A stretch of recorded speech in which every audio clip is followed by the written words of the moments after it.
Greetings, everyone. So today I will be presenting my Capstone project in this demonstration, which is AffectBoard, a web-based dashboard solution for user experience enhancement using affective experiences and website errors.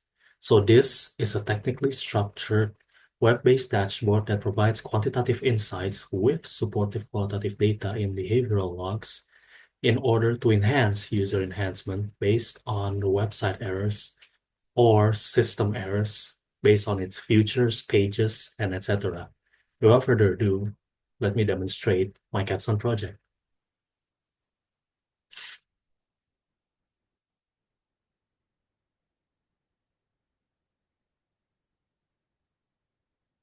So this is my Capstone project. As you can see, it first began with the user page. This is the index page. So the users can either create the account if they haven't created an account to access to the AffectBoard dashboard, or they can just directly sign in. So this user page is a gateway to verify to enter to AffectBoard. But I must clarify that this gateway is not to create a separate account that can save certain files or certain saves of the AffectBoard. This is just the security gateway so that everyone can enter it. So all of the files and analysis that will be put out here are local. So let's just begin entering it. So if I sign in, I already created the account first, and as you can see, I have my account. Let's say it's Mr. the name, and then the password is there. And if I sign in, we are already arriving to the home page of AffectBoard. So the home page of AffectBoard uh, will display the recent affective experience analysis plots that was recently added to AffectBoard. By default, it will show the recent one, but if we haven't added one, it will just show that it's disappeared or no plots has been added. So these are the plots that will be used in the affective experience analysis. So let's just go to the functionalities first. There are two main functionalities. The first one is the insert functionality to insert the affective experience analysis that we want to analyze. And then there is a database which will store the list of applications, websites, or systems that we want to analyze its affective experiences. So if we go to insert, I can insert the application name, the version, and also the compatibility. The reason for the compatibility is to identify the compatibility of the system, website, or app that we want to analyze. Because I do notice that there are certain applications, website, or systems that the error happens only on certain compatibility and not the application, website, or systems as a whole. I can just put the name, the system, the compatibility, and of course the file upload. And the file upload only accepts CSV, so the only things that is shown here are the CSV files. And since I already added it in my Capstone presentation, I'll just directly go to the database. So this was the application name that I added. This was the sample feature that I used to test the feasibility of AffectBoard, and it is called ErrorSim, or for the longer abbreviation, it is the error simulations. So if we click enter, I can see the compatibility. So the compatibility that was used is Windows because I tested this error simulation only for Windows oriented operating systems. And then the version is I can add anything, even a number or a word. So I just call it R2D2, and then it's the last updated, which was the date of the presentation. And the status has been read. If the status has been unread, it will be marked in a light blue column. It is to mark and ensure that the readers know that there is a certain application that they haven't read yet. So if I click enter, it will show the effective experience analysis using these four plots, which this one is here is the bar plot, which will count the frequencies of a certain error simulation to the other, and then the box plot, which will test the variability, and the orange line here shows the median. And then the stack column chart, which shows the proportion, and then the gauge chart, which will show the average or the mean of the effective experience scores. And all of this is presented visually in a gauge chart. And how to read the gauge chart is if it hits between the edges like 2.3 here, it will be 2.5, which proven here. And if it hits like just 2, it will be 2 exactly, 2.0. And then the behavioral logs or the qualitative supporting data that I mentioned previously, it's right over here. So these are the behavioral logs. So these are the comments that are used to support the numerical insights that is provided in the quantitative affective experience analysis. As you can see, it can be used on certain functions such as where the error happens. And even though it's informal, it can be a good way to support the qualitative data to like justify and clarify the data that was provided numerically right here. So now that you've seen the system as a whole, it's time for me to go to the sample feature or the sample application website or system that I use to get these values. So I used error simulations, which are made in a website. So it's oriented towards web users. And nevertheless, I used Kharisma Bangsa high school students as my sample population because they are already digitally literate and used to conducting surveys or simulations. So therefore, I believe they were perfect candidates when it comes to conducting these simulations.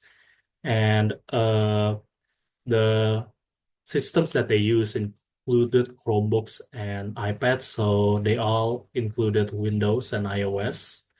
And I do notice that in here, I only put Windows, so I couldn't be able to add a second functionality. So that's a little bit of drawbacks in my part of the development, but hopefully in the future, in the suggestion, uh, a detailed compatibility can be added. So now, let me show you the error simulations. So in the error simulation, the user, or hence the high school students, will be given a set of instructions for every error simulation that they will do, like for every parts of the simulation that they will do. There will be 4 error simulations that will be used to test the effective experience analysis for its features. So each error simulation can be served as the future, like it can be interpreted or it can be imagined as the future of the application. So there are 4 error simulations. There is runtime error, logical error, functional error, and design error. Runtime error is the loading time inconsistencies. Logical error is the mathematical inconsistencies. Functional error is the output inconsistencies, and then the design error, which as the name suggests, is the design inconsistencies. So every window will be telling the set of instructions that they must do. So let's go to the first one, which is the runtime error or the loading time inconsistencies, where the user are supposed to ask uh, a certain number of general questions. But however, for every error simulation, the user is not aware that they actually contain errors. Whereas for this one, it contains a loading time inconsistency. So to jump from one question to the other, perhaps some user may notice that perhaps there's some that takes too long to load or too short to load, and etc. And later it will be asked through the questionnaire, which I will present later. And to save time, let's just go directly to the second part, which is the mathematical or the logical error. So in here, this is the order of operations quiz, which they are supposed to ask order of operation questions. But however, sometimes the window can say that the order of operations quiz question, the answer that they give is wrong. But however, to them, they believe they are confident that they are correct, and hence it will be asked later in the questionnaire. So let's just go here. So one of the reasons why it's flawed is because sometimes it can be hard to track the order of operation questions. Like sometimes uh, the way that the computer asks these questions and what they think the answer is correct is wrong. So let's say here, 10 divided by 2 is 5, 5 plus 7 is 12, and 12 subtracted by 3 is equal to 9. But however, that's not how you're supposed to answer it. So you're supposed to answer this, then you plus and subtract, right? So in this one, it's correct. But however, by logically, it's supposed to be wrong. That's not how you calculate it. And another flaw is that sometimes if it's, say, divided by 3 or divided by 6, uh, the remainder values are unroundable and the user is not aware of how to calculate those. So like how to like what's the correct answer between like 666 or just 6 or 6 or just 6. So therefore this is the flaw of the order of operations. But do not worry, if the user answer the questions wrong 3 times, they will be a skip button to ensure the flow of the error simulations, the sample features that we are going to use to test the data for AffectBoard.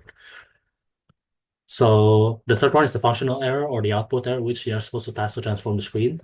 So if we see here, they're supposed to make the screen yellow, but however, if I click the button yellow, it's not yellow, so therefore this is the functional error. And this is one of the first, or perhaps the most distinct type of task that the users or the students will notice that there is something wrong with the simulations that they have been doing. I think this is been errored on purpose, and they can get the indications for that. They need to answer this until the correct screen color is shown. So once the correct screen color is shown, they will go to the last part, which is clicking the correct city, which will show the design errors. So this is a puzzle that will be shown in a very jarring design. And I already added a reminder right here, which gave a warning so that if any students face any, like, let's say epilepsy or their eyes might get hurt, they can just quit while doing so. But thankfully, during the questionnaire, nobody was reported to have quitted or have problems with this. So in here, they have to click the correct city, and for every correct or wrong city that is clicked, the buttons get more disoriented like this. It gets like upside down and everything. They need to click this correct city 3 times, and once they click the correct city, they will be let into the questionnaire, which will be clicked next. And here is the questionnaire that was used to gather the student or respondents' data for the affective experience analysis ahead. And therefore, these responses will be exported into a CSV.excel file. The reason why we use .csv, why it had to be that way, is because when it comes to CSV, they are all comma separated or comma delimited. So therefore, it is easy for the AffectBoard to read through the PHP and of course the Matplotlib. So here is the closing questionnaire. So certain questions have certain like certain sections have certain questions that are perhaps not available in other sections. Like for example, in here, there is a yes or no questions, which will ask whether the users noticed that there were actually certain loading times that took too long than they thought they were. Perhaps if they say no, it's fine. And then let's say for the second one, there is the behavioral log questions or the open-ended feedback, which they can be asked to identify the questions that they believe that it was wrong, but to them they think it's correct, or vice versa. Questions where the answers they think it's correct, but the system or the error simulation say it's wrong. And then there is also another question which will ask like, how many attempts did it take for you to click the correct color? Those are also another type of questions that are necessary to support and facilitate the analysis. So I can just export directly through here. So I just view the sheets, and then in the Google Sheets, I just export it to .csv, as simple as that. And this data here are created into Python codes, which is using the Matplotlib package. I use Matplotlib because it is a very, very good data analysis package in Python. So, and they can be able to develop visualizing data like this. So in these three, they already have like the certain Matplotlib package sections that can be able to display these three plots. Whereas this was customized, so I have to customize this beginning to end. It was a bit difficult, but thankfully this is the best one I gave.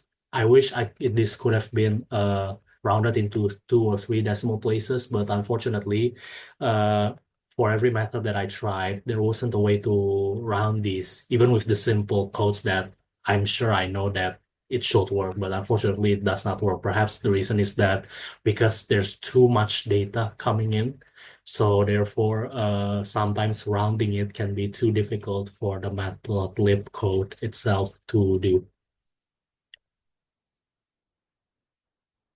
Right. So now that you've seen the effect board and the sample features and questionnaire that was used to gather the data, I would like to close the Capstone project's demonstration. So firstly, I would like to thank you all for giving me the chance to analyze to watch my Capstone project come to fruition. And I really appreciate for all that you all gave me the chance to show this, for me to show this Capstone project and help me develop it along the way. And I think developing this Capstone project has really taught me a lot of things on how to develop like large scale systems or large scale applications and what should be done in order to meet its requirements and to document everything. And that's what I'm really grateful of in this senior Capstone course. Thank you. This is the end of the demonstration. If you have any questions regarding this system or how it works, feel free to email me through rifa@arizona.edu, and I'll see you next time. All right. Thank you for watching this Capstone project demonstration. Bye.